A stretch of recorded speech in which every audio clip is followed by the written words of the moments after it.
જોજે મારી છેતરતી નહીં હો.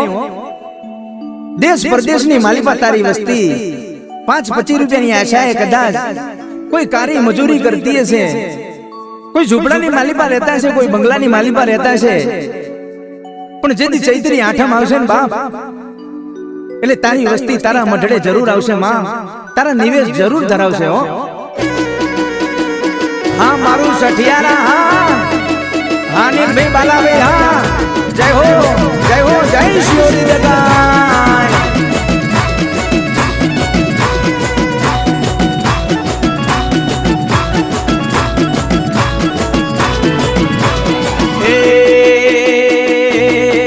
શિયોરી દગાય ના મઢડે બોલે પેલા મોરલા, શિયોરી દગાય ના મઢડે બોલે પેલા મોરલા 900